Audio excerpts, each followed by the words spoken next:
ओम अज्ञानतिमिरान्धस्य ज्ञानञ्जनशलाकया चक्षुरुन्मीलितं येन तस्मै श्रीगुरुवे नमः। श्रीचैतन्यमनोभीष्टं स्थापितं येन भूतले स्वयं रूपकदा मह्यं ददाति स्वपदान्तिकं वन्देऽहं श्रीगुरुः श्रीयुतपदकमलं श्रीगुरून् वैष्णवाचं श्रीरूपं साग्रजातं सागण रघुनाथान्वितं तं सजीवं साद्वैतं सावधूतं परिजनसहितं कृष्णचैतन्यदेवं श्रीराधाकृष्णपादान् सागणललिता श्रीविशाखान्विताश्च नित्यानंदम नमस्तुभ्यं प्रेमानंदप्रदायते कलौकलमस्य नाशाय जानवीपतये नमः।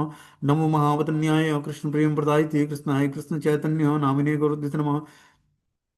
अनर्पित चरिचिरात करुणावतीर्णव कलौ समर्पित तुम न तो जल स्वभक्ति श्रियम हरिपुरट सुंदर गुद कदम्ब संदीपितम सदा हृदय कंदरे स्फुरतु सचिनंदनम संसार दुख जल दोपतितस्य काम क्रोधादीन क्रम करे कौलीकृतस्य दुर्वासनानि गणितस्य निरास्यस्य चैतन्य चंद्रमम देहि पदावलंबम चैतन्य चंद्रमम हृदि कुंदम विकास्य हृदयम विदे निज चिंतन भृंगरंगे किंचापराधितिमिरनिबिड्ड विधूयं पादामृतं सदा पायत् दुर्गतं माम आजानुलंबित भुजो कनकावदातो संकीर्तने पितरो कमलायताक्षो विश्वम्बरो द्विकरो युगधर्मपालो वंदे जगत्प्रियकरो करुणावतारो नमस्ते काल सत्याय जगन्नाथाय सुताय च सवृत्याय सपुत्राय सकलत्राय ते नमः। अवतीर्णो साकरुण्यो परिच्छिन्नो सदीश्वरो श्रीकृष्ण चैतन्य नित्यानंदो द्वय भ्रातरम वजे सजयति विशुद्ध विक्रमं खनकाभ्यं कमलायत क्षणं वर्जानुनं विलंबितं खडूज बहुधा भक्ति रसाविनर्तकम् जयति जयतु देव कृष्ण चैतन्य चंद्रो जयति जयतु कीर्ति तस्य नित्या पवित्रम जयति जयतु वृत्तस्य विश्वेशमूर्ति जयति जयतु नित्यत्व स्वरूप प्रियाणम पंचतत्वात्मकं कृष्णं भक्तरूप स्वरूपकं भक्तावतारम भक्ताख्यम नमामि भक्ति शक्तिकम। हे कृष्ण करुणा सिंधु दीनबंधु जगतपते गोपेश गोपिका कांत राधा कांत नमस्तुते। तप्त कांचन गौरांगे श्री राधे वृंदावनेश्वरी वृषभानुसुते देवी प्रणमामि हरिप्रिय वाञ्छाकल्पतरुवक्षा कृपा सिन्धुभ्यो च पतितानां पावनेभ्यो वैष्णवेभ्यो नमो नमः। जय श्री कृष्ण चैतन्य प्रभु नित्यानंद श्री अद्वैत गदाधर श्रीवासादि श्री गौर भक्तवृंद हरे कृष्ण कृष्ण कृष्ण हरे हरे हरे राम राम राम हरे हरे। तो हम लोगों ने अभी भगवान चैतन्य महाप्रभु के बाल लीलाओं का कथा का श्रवण किया, फिर प्रोगंड लीला, फिर कैसवरी लीला। अब जो है भगवान युवा अवस्था को प्राप्त हो चुके हैं। अब युवा अवस्था की लीलाओं का वर्णन हम लोग सुनेंगे। बोलते हैं कि वंदे स्वीरा अद्भुतेह तम चैतन्य यत प्रसादतम यवनाम सुमनायन्ते कृष्ण नाम प्रजल्प का। मैं उस श्री चैतन्य महाप्रभु को सादर नमस्कार करता हूँ जिनकी कृपा से अशुद्ध यवन भी भगवान के पवित्र नाम का कीर्तन करने से पूरी तरह सुसंस्कृत बन जाता है। श्री चैतन्य महाप्रभु की शक्ति ही ऐसी है। क्या बता रहे हैं यहाँ पर? चैतन्य चरितामृत में कृष्णदास कविराज गोस्वामी बताते हैं कि मैं उस भगवान श्री चैतन्य महाप्रभु को सादर नमस्कार करता हूँ जिनकी कृपा से अशुद्ध यवन भी भगवान के पवित्र, मतलब अशुद्ध यवन मतलब मुसलमान परिवार में जन्म लेने वाला व्यक्ति भी, और जो भगवान के पवित्र नाम का कीर्तन करता है तो पूरी तरह वो सुसंस्कृत हो जाता है। ऐसी है भगवान श्री चैतन्य महाप्रभु की शक्ति। बोलते हैं जय जय श्री चैतन्य जय नित्यानंद जय अद्वैत चंद्र जय गौर भक्त वृंद। श्री चैतन्य महाप्रभु की जय हो, श्री नित्यानंद प्रभु की जय हो, श्री अद्वैत आचार्य की जय हो और श्री चैतन्य महाप्रभु के भक्तों की जय जयकार हो। कैश्वर्य लीलार सूत्र करीला गणन यवन लीलार सूत्र करी अनुक्रम। मैं श्री चैतन्य महाप्रभु के कैश्वर्य लीला का सारांश दे चुका हूं। अब मैं उनकी यवन लीला का, यवन अवस्था की लीलाओं का क्रमानुसार वर्णन करूंगा। बोलते हैं विद्या सौंदर्य संदेश संभोग नृत्य कीर्तन प्रेम नाम प्रदानिश्च गौर गौरव दिव्यति यौवने। अपनी विद्वत्ता सौंदर्य और सुंदर वेश का प्रदर्शन करते हुए चैतन्य महाप्रभु ने नृत्य किया, संकीर्तन किया और सुप्त कृष्ण प्रेम को जगाने के लिए भगवान के पवित्र नाम का वितरण किया। इस तरह श्री गौर सुंदर ने अपनी युवा लीलाओं में काफी चमके। तब भगवान यवन अवस्था को प्राप्त, मतलब 16 वर्ष से आगे, ठीक है ना? तो अब भगवान जो है विद्वत्ता सौंदर्य और सुंदर वेश का प्रदर्शन करके चैतन्य महाप्रभु ने नृत्य शुरू किया और संकीर्तन शुरू किया और सुप्त कृष्ण प्रेम को जगाने के लिए भगवान के पवित्र नाम का वितरण किया। तो ये लीला संपन्न करने से पहले महाप्रभु जो है गया की यात्रा करते हैं, ठीक है ना? ये संकीर्तन आंदोलन शुरू करने से पहले है वो गया की यात्रा करते हैं। उससे पहले एक संस्कृत के अध्यापक थे अपने शहर में, मतलब अपने गांव में। लेकिन अब जो है महाप्रभु अब गया की यात्रा करते हैं। पिताजी का देहांत हो गया, उनके मतलब शरीर त्याग दिया जगन्नाथ मिश्र ने। अब उनका श्राद्ध करने के लिए महाप्रभु जो है गया के लिए प्रस्थान करते हैं। बोलते हैं अपनी माई को विवाह योग्य देखकर श्री सची माता ने विष्णु प्रिया नाम की कन्या से उनका विवाह तो कर दिया। श्री गौर सुंदर के विवाह से सची माता निश्चिंत हो गई। अब महाप्रभु का विवाह जब लक्ष्मी प्रिया माता जी शरीर त्याग देती हैं उनकी पहली जो पत्नी होती है, तो उनका विवाह जो है विष्णु प्रिया माता से होता है। श्री गौर सुंदर के विवाह से सची माता निश्चिंत हो गई। अपने पुत्र और पुत्र वधू की अपूर्व जोड़ी देखकर वे फूले नहीं समाती थी। विष्णु प्रिया ने भी अपनी सेवा और मधुर स्वभाव से परिवार के सभी सदस्यों को अपने वश में कर लिया था। उनकी सेवा, सरलता और उज्जवल चरित्र से श्री गौर सुंदर अति प्रसन्न थे। उस समय संसार में भक्ति प्राय लुप्त हो गई थी। सर्वत्र ही ज्ञान, कर्म योग और नास्तिकता का साम्राज्य फैला हुआ था। संसार की नास्तिकता देखकर प्रभु की इच्छा हुई कि मैं जिस कार्य के लिए आया हूं, मुझे वो आरंभ कर देना चाहिए। तो चारों तरफ नास्तिकता भरा वातावरण था। देखो, जब महाप्रभु धराधाम पर प्रकट हुए तो सभी लोगों ने संकीर्तन किया, ठीक है ना, और गंगा स्नान किया। सबने हरि हरि का उच्चारण किया, क्योंकि चंद्र ग्रहण लगा था उस समय। तो स्वाभाविक रूप से जब ग्रहण लगता है तो व्यक्ति स्नान करता है पवित्र नदियों में और भगवान के नाम का जप करता है। तो वहां तक तो प्रथा चली, लेकिन फिर जब महाप्रभु अपनी लीलाएं, कैसवरी लीला, प्रोगंड लीला और जो है कैसवरी लीला प्रदर्शित करते रहे, तब तक उन्होंने हरि नाम का कहीं प्रचार नहीं किया, ठीक है ना। अपने नित्य सिद्ध पार्षदों का वेट करते रहे वो, कि कब अद्वैताचार्य और जो है नित्यानंद प्रभु, गदाधर पंडित और जो है श्रीवास पंडित सब मिलेंगे और फिर मैं संकीर्तन शुरू करूंगा। दूसरी तरफ बहुत सारी घटनाएं उनके जीवन में होती हैं, जैसे उनके बड़े भाई विश्वरूप जो है संन्यास ले लेते हैं, और छोटा बेटा जो है मतलब निमाई पंडित जो है कहीं संन्यास न लेने, इस कारण से उनके पिताजी का देहांत हो जाता है उस चिंतन में, ठीक है ना। और फिर जो है,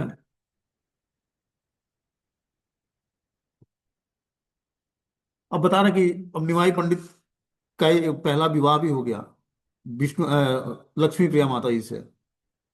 महाप्रभु जो है आध्यात्मिक जो है संस्कृत के टीचर थे, तो वो अलग अलग क्षेत्रों में जाकर और अपने छात्रों के साथ घूमते और उनको संस्कृत पढ़ाते। तो इस तरह से वो पढ़ाते पढ़ाते जो है अपने छात्रों के आगे जो है लक्ष्मी प्रिया माता जी का ख्याल नहीं रख पाते थे। और लक्ष्मी प्रिया माता जी पति से वियोग होने के कारण वो शरीर त्याग देती हैं। अब इस कारण से बताना है कि जो है, अब निमाई पंडित का विवाह, जब लक्ष्मी प्रिया माता जी शरीर त्याग देती हैं तो उनका विवाह जो है सची माता जो है विष्णु प्रिया माता से कराते हैं। एक मिनट होल्ड करो।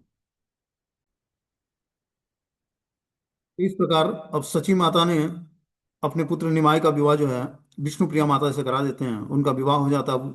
माता जो है सची माता निश्चिंत हो जाती हैं, और पुत्र वधू और पुत्र को देखकर, जोड़ी देखकर वो बहुत ही प्रसन्न होती हैं। विष्णु प्रिया भी अपनी सेवा से और मधुर स्वभाव से परिवार के सभी सदस्यों को अपने वश में कर लिया था। उनकी सेवा, सरलता और उज्जवल चरित्र से श्री गौर सुंदर भी अति प्रसन्न थे। उस समय संसार में भक्ति प्राय लुप्त हो गई थी। जब महाप्रभु युवा अवस्था को प्राप्त हो गए तो उस समय तक भक्ति प्राय लुप्त हो गई थी संसार में। सर्वत्र ही ज्ञान, कर्म योग और नास्तिकता का साम्राज्य फैला हुआ था। संसार की नास्तिकता देखकर प्रभु की इच्छा हुई कि मैं जिस कार्य के लिए इस धराधाम पर आया हूँ, वो कार्य मुझे अब आरंभ कर देना चाहिए। ऐसा विचार करके वे पिता के श्राद्ध के छल से अपने कुछ छात्रों के साथ गया के लिए चल पड़े, कि मैं अपने पिता का श्राद्ध करने गया जा रहा हूँ, इसलिए उन्होंने अपने कुछ छात्रों को लिया और गया के लिए चल पड़ते हैं।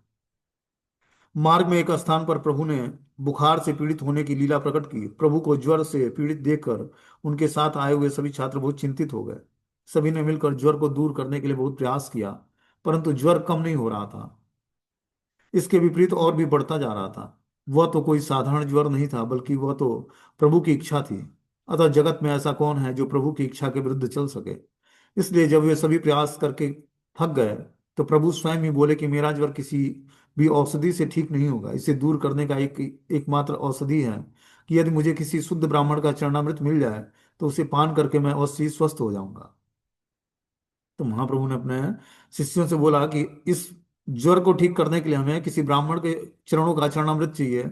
उसको पान करने से मैं स्वस्थ हो जाऊंगा, फिर से हमारी हमें जो ज्वर है वो ठीक हो जाएगा। यह सुनकर छात्र पास के ही गांव में गए और किसी आचरणशील एवं शुद्ध ब्राह्मण का चरणामृत लाकर प्रभु को प्रदान किए। प्रभु ने प्रसन्न होकर उसे पान किया। पान करते ही ज्वर दूर हो गया। इस प्रकार प्रभु ने शुद्ध ब्राह्मणों की महिमा जगत में प्रकाशित किया, कि शुद्ध ब्राह्मण जो हैं उनके चरणों का अगर जो कोई भी चरणामृत पीता है तो समस्त भव रोगों से वो मुक्त हो जाता है। गया पहुंचकर प्रभु ने विष्णु के श्री चरणों में अपने पितरों का तर्पण किया। ब्राह्मणों के मुख से भगवान के चरणामृत की महिमा श्रवण कर वे प्रेम से आविष्ट हो गए। चरण चिन्हों की महिमा, जैसे गया में भगवान विष्णु के चरण चिन्ह विराजमान है, जिस पर सभी लोग जो है तर्पण करते हैं पितरों का। तो प्रेमाविष्ट में आविष्ट हो जाते हैं जब वो भगवान के चरण चिन्हों की महिमा को श्रवण करते हैं ब्राह्मणों के मुख से। तो उनके नयनों से अश्रुधारा प्रवाहित होने लगी और सारा शरीर पुलकित हो गया। इस प्रकार जगत वासियों का सौभाग्य उदित हुआ, क्योंकि अब प्रभु ने अपनी प्रेम भक्ति को प्रकाश करना आरंभ कर दिया था। अब गया पहुंचते ही महाप्रभु के अंदर प्रेम भक्ति का जागरण हो गया, विष्णु चरणों का स्मरण करने मात्र से, उसकी महिमा सुनने मात्र से। उनके नेत्रों से गंगा और यमुना की भांति अश्रुधारा प्रवाहित होने लगी। इस अद्भुत दृश्य का दर्शन करके वहां पर सभी उपस्थित ब्राह्मण अचंभित रह गए।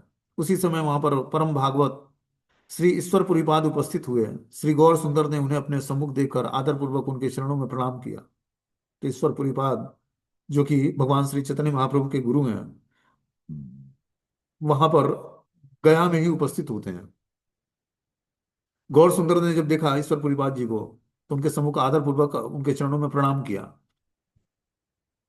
ईश्वरपुरी ने भी गौर सुंदर को देखकर प्रसन्नतापूर्वक उन्हें आलिंगन कर लिया। दोनों के ही नेत्र अश्रु धारा से प्रवाहित हो रही थी और एक दूसरे को श्री अंगों को भिगोए जा रहे थे। कुछ समय पश्चात प्रभु बोले, आज आपके श्री चरणों के दर्शन से मेरी गया यात्रा वास्तव में सफल हो गई है। तो महाप्रभु ने बोला कि आज आपके चरणों के दर्शन मात्र से हमारी जो गया की यात्रा है वास्तव में सफल हुई है। तीर्थों में पिंडदान करने से केवल उसी का उद्धार होता है जिनके नाम से पिंडदान किया जाता है, परंतु आप जैसे परम भागवत के दर्शन से तो कोटि कोटि पितरों का भी उद्धार हो जाता है। अतः तीर्थों के साथ आपकी तुलना संभव नहीं है। आप तो तीर्थों को भी पवित्र करने वाले हैं। गंगा पारस हिल पश्चात पावन, दर्शने पवित्र कर यही तो मार्ग गुण। अर्थात गंगा में आचमन तथा स्नान करने पर व्यक्ति पवित्र होता है, परंतु वैष्णव का ऐसा अमित प्रभाव है कि उसके दर्शन मात्र से पापी व्यक्ति भी परम पवित्र हो जाता है। कि कोई भगवान का शुद्ध भक्त है तो उसके दर्शन मात्र से पापी व्यक्ति भी परम पवित्र हो जाता है, मात्र दर्शन से। गंगा में आचमन और स्नान करने से व्यक्ति पवित्र होता है, लेकिन वैष्णव के दर्शन मात्र से व्यक्ति परम पवित्र और पापों से छूट जाता है। महाप्रभु ने बोला था, हे वैष्णव ठाकुर, आप इस संसार में मेरा भी उद्धार कीजिए। मैंने अपना तन मन और वचन आपके श्री चरणों में समर्पित कर दिया है। आप मुझ पर कृष्ण प्रेम बरसाइए। ईश्वरपुरी ने बोला, हे निमाई पंडित, मुझे पूर्ण विश्वास है कि आप कोई साधारण जीव नहीं है, अपितु भगवान के अवतार हैं। इसका कारण है कि जैसा आपका पांडित्य है वैसा साधारण मनुष्यों में नहीं पाया जा सकता है। आपका दर्शन कर जैसा आनंद होता है साधारण मनुष्य के दर्शन से वैसा असंभव है। जब से मैंने नवदीप में आपका दर्शन किया है तब से मुझे कुछ भी अच्छा नहीं लगता है। सब समय आपका ही स्मरण होता रहता है। मैं सत्य कह रहा हूं कि मुझे आपका दर्शन करके श्री कृष्ण दर्शन का ही सुख प्राप्त होता है। ईश्वरपुरीपाद ने महाप्रभु से बोला कि हे निमाई पंडित, आप स्वयं भगवान हैं। आपके दर्शन से जो आनंद प्राप्त होता है वो साधारण मनुष्य के दर्शन से वैसा आनंद प्राप्त नहीं होता है। जब से मैंने आपका नवदीप में दर्शन किया है तब से मुझे अच्छा नहीं लगता। सब समय आपका ही स्मरण होता रहता है। मैं सत्य कहता हूं कि मुझे आपका दर्शन करके श्री कृष्ण दर्शन का ही सुख प्राप्त होता है। उनकी बात सुनकर प्रभु मुस्कुराते हुए बोले कि आप तो महाभागवत हैं। महाभागवत को सर्वत्र भगवान ही होते हैं। अतः यदि आप मुझे योग्य समझें तो मुझे दीक्षा मंत्र प्रदान करें। तो महाप्रभु ने शिला बात से रिक्वेस्ट किया कि आप मुझे दीक्षा मंत्र प्रदान करें। ईश्वरपुरीपाद ने बोला, हे पंडित महाशय, मंत्र की तो बात ही क्या है। यदि आप मुझसे मेरे प्राण भी मांगे तब भी मैं उन्हें प्रसन्नता पूर्वक आपको दे सकता हूँ, क्योंकि मैं तो आपका आज्ञाकारी दास मात्र हूँ। इस प्रकार जगत को शिक्षा देने के उद्देश्य से स्वयं साक्षात भगवान होकर भी श्रीमद् महाप्रभु ने ईश्वरपुरी पाद से मंत्र ग्रहण किया। मंत्र ग्रहण कर प्रभु ने ईश्वरपुरी पाद की परिक्रमा की और हाथ जोड़कर बोले कि हे गुरुदेव, आज मैंने अपना सर्वस्व आपको अर्पित कर दिया है। अतः आप मुझ पर कृपा कीजिए और मैं कृष्ण प्रेम के सागर में डूब सकूं। इस प्रकार उन्होंने निवेदन किया कि हे गुरुदेव, आप क्या करिए, हम पर कृपा करिए जिससे मैं भी कृष्ण प्रेम के सागर में डूब सकूं। गया से लौटने के पश्चात प्रभु का भाव भी बदल गया। अब वे पंडित निमाई नहीं बल्कि भक्त निमाई हो गए। अभी तक पंडित निमाई थे, निमाई पंडित, अब वो भक्त निमाई हो गए, क्योंकि उन्होंने हरि नाम में दीक्षा ले लिया। तो दीक्षा लेते ही व्यक्ति का जीवन बदल जाता है। अभी तक वो संस्कृत व्याकरण पढ़ाया करते एक स्कूल में टीचर थे, लेकिन अब गया से जब वो अपने गुरु से दीक्षा लेकर आते हैं तब वो व्याकरण पढ़ाना बंद कर दिया। वे सब समय कृष्ण कृष्ण कहते रहते थे। एक दिन प्रभु भ्रमण करते करते गंगा के सुरम्य तट पर जा पहुंचे और चारों ओर देखने लगे। उस समय उन्हें गंगा के तट पर गायों का एक झुंड दिखाई दिया। उनमें से कुछ तो घास चर रही थी और कुछ पूंछ उठाकर इधर उधर दौड़ रही थी। कुछ सो रही थी, कुछ गंगा में जलपान कर रही थी। इस दृश्य को देखकर प्रभु गर्जन करने लगे और बार बार मैं वही हूँ, मैं वही हूँ कहने लगे। फिर उसी आवेश में दौड़ते दौड़ते श्रीवास पंडित के घर पहुंच गए। वहां जाकर गरजते हुए बोले, श्रीवास क्या कर रहा है तू? ऐसा कहकर जिस घर के अंदर श्रीवास जी श्री नरसिंह भगवान की पूजा कर रहे थे, उनके दरवाजे पर जोर जोर से ठोकर मारने लगे और दहाड़ते हुए कहने लगे कि तू किसकी पूजा कर रहा है, किसका ध्यान कर रहा है? तू जिसका ध्यान और पूजा कर रहा है, देख आज वह स्वयं ही तेरे द्वार पर खड़ा है। यह सुनकर जैसे ही श्रीवास पंडित का ध्यान भंग हुआ, उन्होंने सामने ही शंख चक्र गदा और पद्म धारण किए चतुर्भुज रूप में श्री गौर सुंदर की को वीरासन में बैठे हुए देखा। उस स्वरूप का दर्शन करके श्रीवास अपने कर्तव्य के विषय में विमूढ़ होकर चुपचाप बैठे ही रह गए। उन्हें इसका भी ज्ञान न रहा कि इस समय क्या करना चाहिए। उन्हें इस प्रकार मोहित हुआ देखकर प्रभु बोले, श्रीवास, इतने दिनों तक मैं तेरे आसपास घूमता रहा हूं, परंतु आज तक तुम मुझे पहचान नहीं पाया है। तू नहीं जानता कि तेरे उच्च संकीर्तन एवं नाड़ा अद्वैताचार्य के हुंकार से ही मैं अपने समस्त परिकरों के साथ बैकुंठ छोड़कर इस धराधाम पर अवतरित हुआ हूं। अतः अब चिंता की कोई बात नहीं है, क्योंकि अब मैं दुष्टों का संहार और साधुओं का उद्धार करूंगा। अतः अब तू निश्चिंत होकर मेरी स्मृति कर। यह सुनकर तथा प्रभु को अपने समक्ष साक्षात रूप में प्रकट हुआ देखकर श्रीवास प्रेम से आविष्ट होकर पुलकित होकर दोनों हाथ जोड़कर प्रभु की स्तुति करने लगे। तो इस प्रकार महाप्रभु ने श्रीवास पंडित पर कृपा किया और उनको अपना चतुर्भुज रूप का दर्शन दिया। और इस प्रकार उनको बता रहे हैं कि यह सुनकर तथा प्रभु को अपने समक्ष साक्षात रूप में प्रकट हुआ देखकर श्रीवास पंडित प्रेम से आविष्ट होकर पुलकित होकर दोनों हाथ जोड़कर प्रभु की स्तुति करने लगते हैं। जब उनको चतुर्भुज रूप में देखते हैं महाप्रभु को, तब वो उनको लगता है कि भगवान है स्वयं। और फिर क्या करते हैं, स्तुति पाठ करने लगते हैं, प्रेम से आविष्ट हो जाते हैं उनके प्रति। अब अद्वैताचार्य पर महाप्रभु कृपा करते हैं। बोलते हैं, एक दिन प्रभु अद्वैताचार्य को पुकारने लगे। जब भक्त लोग आचार्य के पास गए तो आचार्य को बताया, तो वे अपनी पत्नी के साथ प्रभु के निकट उपस्थित हुए। उन्होंने प्रभु के दिव्य स्वरूप का दर्शन किया और तपे हुए स्वर्ण जैसे प्रभु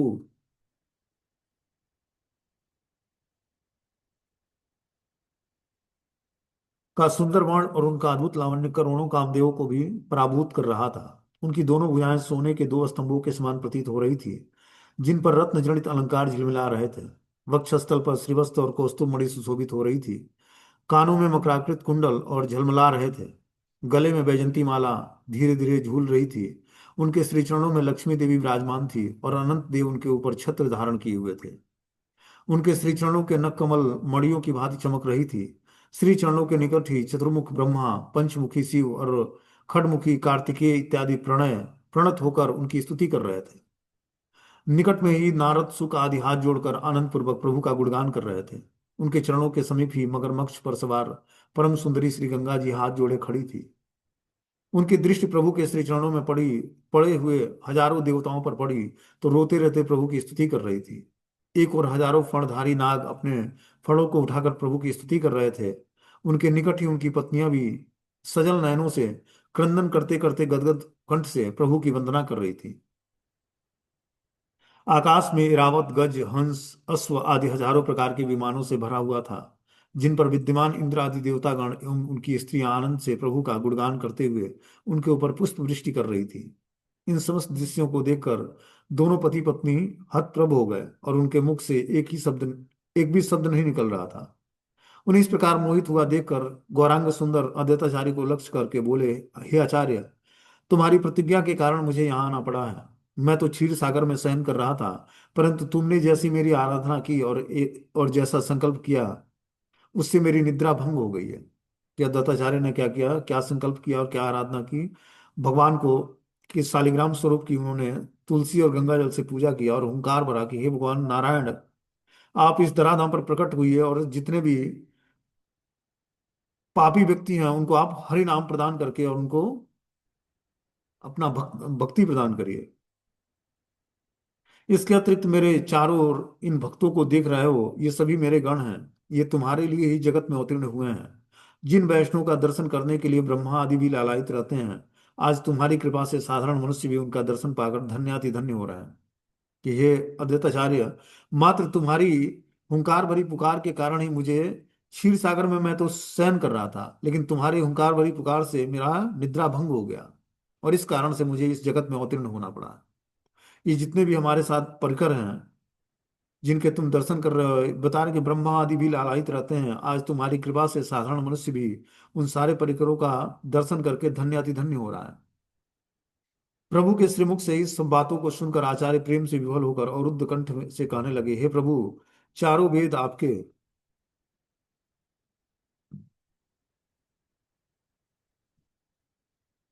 विषय में वर्णन तो करते हैं, परंतु स्वयं उन्होंने भी अभी तक आपका दर्शन नहीं किया है। परंतु आज मेरे सब जन्म कर्म सफल हो गए हैं, जो कि वेदों के लिए भी दुर्लभ आपके ऐसे दिव्य स्वरूप के दर्शन का सौभाग्य मुझे प्राप्त हुआ है। किस प्रकार अद्वैताचार्य को भगवान ने, गौरांग महाप्रभु ने दर्शन दिया अपने सुंदर वर्ण का। बता रहे कि प्रभु के दिव्य स्वरूप का दर्शन किया, तपे हुए स्वर्ण जैसा प्रभु का सुंदर वर्ण और उनका अद्भुत लावण्य करोड़ों कामदेवों को भी पराभूत कर रहा था। उनकी दोनों भुजाएं सोने के दो स्तंभों के समान प्रतीत हो रही थी, जिन पर रत्न जड़ित अलंकार झिलमिला रहे थे। वक्षस्थल पर श्रीवत्स का चिन्ह था। कौस्तुभ मणि सुशोभित हो रही थी, कानों में मकराकृत कुंडल झलमला रहे थे, और गले में वैजंती माला धीरे धीरे झूल रही थी। उनके चरणों में लक्ष्मी देवी विराजमान थी, और अनंत देव उनके ऊपर छत्र धारण किए हुए थे। इस तरह श्री चरणों में नक कमल मणियों की भांति चमचमा रही थी। इस प्रकार ऐसे स्वरूप का दर्शन करके अद्वैताचार्य कृतार्थ हो जाते हैं। बोलते हैं, जो कि वेदों के लिए भी दुर्लभ है, आपने ऐसे दिव्य स्वरूप के दर्शन का सौभाग्य मुझे प्राप्त हुआ, और मैं कृतार्थ हो गया हूँ। अब महाप्रभु ने आगे श्रीवास पंडित पर कृपा की। कैसे कृपा की, इसके बारे में लोग सुनेंगे। एक दिन भगवत आवेश की अवस्था में प्रभु संतुष्ट होकर श्रीवास जी से बोले, हे श्रीवास, क्या तुम्हें वह दिन स्मरण है जब तुम देवानंद पंडित के पास भागवत सुनने गए थे? तो भागवत सुनते सुनते प्रेम में आविष्ट होकर जोर जोर से रोते रोते सभा के बीच ही मूर्छित होकर गिर पड़े थे। तब देवानंद पंडित के भक्ति शून्य अबोध शिष्यों ने तुम्हारे भावों को न जानकर तथा पागल समझकर तुम्हें द्वार से बाहर निकाल दिया था। उस समय स्वयं देवानंद पंडित भी यह सब देख रहा था, परंतु उसने अपने शिष्यों को ऐसा करने के लिए रोका नहीं, क्योंकि यद्यपि वह भागवत पाठ करता था, परंतु उसके हृदय में लेस मात्र भी भक्ति नहीं थी। वह तो पाठ करता था केवल मान सम्मान और धन संपत्ति प्राप्त करने के लिए। इसलिए वह भी तुम्हारे हृदय के भावों को समझ नहीं पाया, क्योंकि वैष्णव ही वैष्णव के हृदय के भाव को समझ सकता है, दूसरा कोई नहीं। इस प्रकार कुछ क्षण पश्चात जब तुम्हें होश आया, तो तुम बहुत दुखी होकर एकांत स्थान में जाकर रोने लगे। परंतु फिर भी फिर से तुम्हारी इच्छा भागवत सुनने की हुई। उस समय मैं तुम्हारा दुख सहने न पाया और वैकुंठ से तुम्हारे हृदय में आविर्भूत हो गया। इस प्रकार तुम्हारे हृदय में बैठकर मैंने तुम्हें अपनी लीलाओं की अनुभूति कराई थी। यह सुनकर प्रभु की कृपा को स्मरण कर श्रीवास पंडित आनंद से नाचने लगे कि ऐसी कृपा हम पर हुई थी कि मुझे भागवत सुनने की हमारे अंदर तीव्र इच्छा जागृत हुई। मैं दोबारा, जब मैं देवानंद पंडित की सभा से निकाल दिया गया, उसके बाद मैं एकांत स्थान में रो रहा था, और मेरी इच्छा थी कि मैं फिर से भागवत सुनूं। ये इच्छा जानकर बैकुंठपति ने हमारे हृदय में फिर से वो श्रीमद् भागवतम की कथा आविर्भूत कर दी। और इस प्रकार हृदय में बैठे मैंने तुम्हें अपनी लीलाओं की अनुभूति कराई थी। महाप्रभु बोलते हैं कि मैंने क्या किया था, तुम्हारी इच्छा के अनुसार तुम्हारे हृदय में ही बैठकर मैंने समस्त भागवतम की लीलाओं की अनुभूति कराई थी। यह सुनकर तथा प्रभु की कृपा को स्मरण कर श्रीवास पंडित आनंद से नाचने लगते हैं। अब गंगादास पंडित पर कृपा होती है। गंगादास पंडित जो है त्रेता युग में वशिष्ठ ऋषि थे। उस समय स्वयं श्री रामचंद्र और लक्ष्मण जी उन्हें गुरु रूप में वर्ण किए थे। द्वापर युग में यही सांदीपनी मुनि थे, और कृष्ण बलराम ने उज्जैन जाकर उनसे शिक्षा ग्रहण की लीला की थी। इसी कलयुग में वही नवदीप में गंगादास के रूप में प्रकट हुए हैं। उनका घर प्रभु के घर से थोड़ी ही दूर गंगा नगर में था। उन्होंने अपने घर में विद्यालय खोल रखा था। जब श्री गौर सुंदर कुछ बड़े हुए, तो जगन्नाथ मिश्र ने विद्या अध्ययन के लिए प्रभु को उनके चरणों में समर्पित किया। श्री गौर सुंदर ने उनसे व्याकरण आदि की शिक्षा ग्रहण की। इसके बाद प्रभु श्री गौर सुंदर गंगादास से बोले कि हे गंगादास पंडित, क्या आप इस उस रात्रि का स्मरण है जब तुम मुसलमान राजा के भय से अपने सारे परिवार के साथ गांव छोड़कर भाग रहे थे, परंतु गंगा के तट पर पहुंचते पहुंचते रात हो जाने के कारण वहां पर तुमने एक भी नाव नहीं मिली। तब तुमने अपने मन में विचार किया कि अभी कुछ ही देर में राजा के सिपाही आकर मुझे पकड़ लेंगे, और मेरी आंखों के सामने ही मेरे परिवार की स्त्रियों के साथ दुर्व्यवहार करेंगे। तो इस प्रकार बता रहे हैं कि गौरांग महाप्रभु ने गंगादास पंडित को वो पुरानी स्टोरी बताई। जब एक बार क्या घटना हुई, रात्रि का स्मरण कराया कि मुसलमान राजा के भय से तुम अपना परिवार, सारे परिवार के साथ गांव छोड़कर भाग रहे थे, और तुम गंगा के तट पर पहुंचकर जाकर रात हो जाने के कारण तुम्हें कोई नाव नहीं मिली उस दिन। तुमने अपने मन में विचार कर लिया कि अभी कुछ ही देर में राजा के सिपाही आकर हमें पकड़ लेंगे और मेरी आंखों के सामने ही मेरे परिवार की स्त्रियों के साथ दुर्व्यवहार करेंगे। अतः इससे पहले कि मैं गंगा में कूदकर आत्महत्या कर लूं, ऐसा सोचकर जैसे ही तुमने गंगा में कूदना चाहा, उसी समय मैं स्वयं एक नाविक के रूप में एक नौका को चलाते हुए तुम्हारे सामने आ गया। अपने सामने ही एक नौका देखकर तुम्हारी प्रसन्नता की कोई सीमा न रही, और तुम बहुत करुण स्वर में मुझसे कहने लगे कि हे भाई, आज मेरी जाति प्राण धन सब कुछ तुम्हारे हाथ में है, अतः कृपया करके तुम मुझे सपरिवार गंगा पार करा दो। मैं तुम्हारा उपकार जीवन भर नहीं भूलूंगा और तुम्हें मुंह पुरस्कार दूंगा। तुम्हारी ऐसी करुण प्रार्थना सुनकर मैं तुम्हें और तुम्हारे परिवार को गंगा पार तो कराकर अपने धाम वैकुंठ में ले आया। यह सुनकर गंगादास उस घटना का स्मरण हुआ तथा वो प्रभु की कृपा को अनुभव कर आनंद से मूर्छित हो गए कि इनको कैसे पता है कि ये घटना हमारे साथ हुई थी। तो महाप्रभु ने स्वयं इस घटना को कराया था, और गंगादास पंडित उस घटना का स्मरण कर पाए महाप्रभु के माध्यम से, और इस प्रकार प्रभु की कृपा से अनुभव हो गया, और इस प्रकार वो आनंद से मूर्छित हो जाते हैं। और महाप्रभु ने आगे श्रीधर पर कृपा की। श्रीधर जो है एक ब्राह्मण था। उस ब्राह्मण पर कैसे कृपा की महाप्रभु ने इसकी स्टोरी में सुनेंगे। बता रहे हैं, तब प्रभु ने अपने भक्तों को शीघ्र ही भक्त श्रीधर को बुला लाने का आदेश दिया। वे सदा सर्वदा रोते रोते प्रभु का भजन करते रहते थे और उनका दर्शन करने के लिए उत्कंठित रहते थे।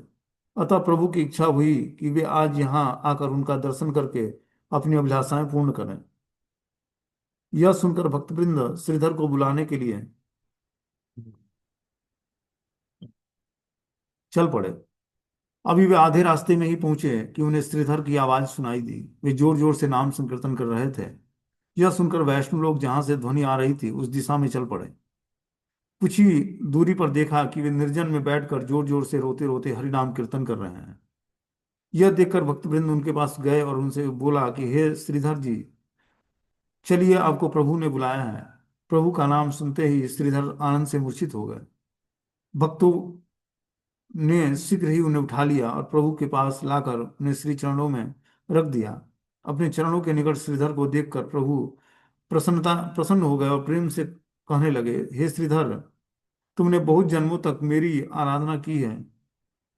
कितनी ही बार मेरा प्रेम प्राप्त करने के लिए भजन करते करते देह को त्याग दिया है। इस जन्म में भी तुमने मेरी बहुत सेवा की है। मैं सब समय तुम्हारे लिए तुम्हारे दिए हुए केले, थोड़, मूचा आदि खाता हूँ।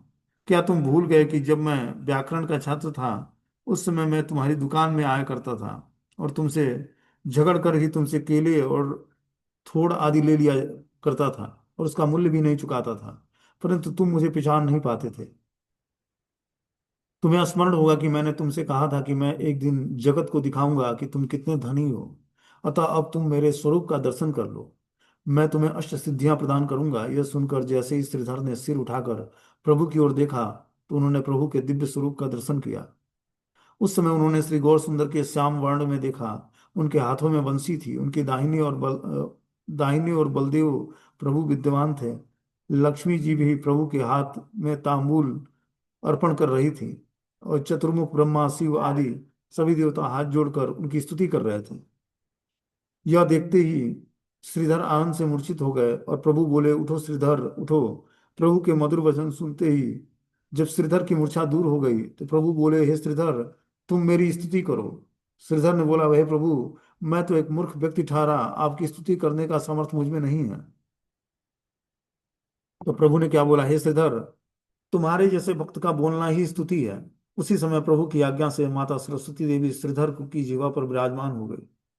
अब तो श्रीधर अत्यंत सुंदर रूप से प्रभु की स्तुति करने लगा। क्या बोला, हे प्रभु, आप तो वेदों वेदों के लिए भी गोपनीय हैं, अर्थात वेद भी आपको जानने में पूर्ण रूपेण समर्थ नहीं है। आप प्रति युग में धर्म की रक्षा करने के लिए अवतरित होते हैं, भिन्न भिन्न रूपों को धारण करते हैं। आप ही राम, आप ही नरसिंह, आप ही कुर्म आदि हैं। हे प्रभु, मुझे स्मरण है कि एक बार आपने मुझे कहा था कि तुम्हारी आराध्या गंगा मेरे चरणों से निकलती है। उस समय मेरा चित्त पापों से कलुषित होने के कारण मुझे आपके वचनों पर विश्वास नहीं हो रहा।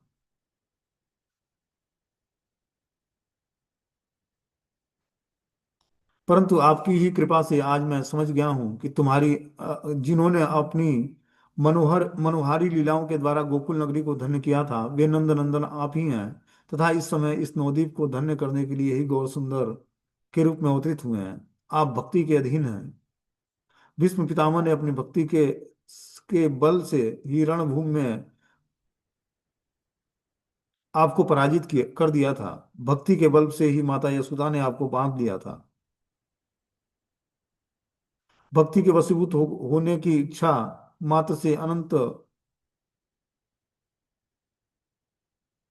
ब्रह्मांडों का लय प्रलय करने में समर्थ होने पर भी आपने श्रीदामा नामक अपने गोप सखा को कंधे में बैठाकर ढोया है। इस प्रकार श्रीधर निरंतर प्रभु की करते जा रहे थे। यह देखकर वहां पर उपस्थित सभी वैष्णव बहुत ही आश्चर्यचकित हुए, क्योंकि वे नहीं सोच पा रहे थे कि श्रीधर सब्जी बेचने वाला एक अनपढ़ है। श्रीधर प्रभु की ऐसी स्तुति करके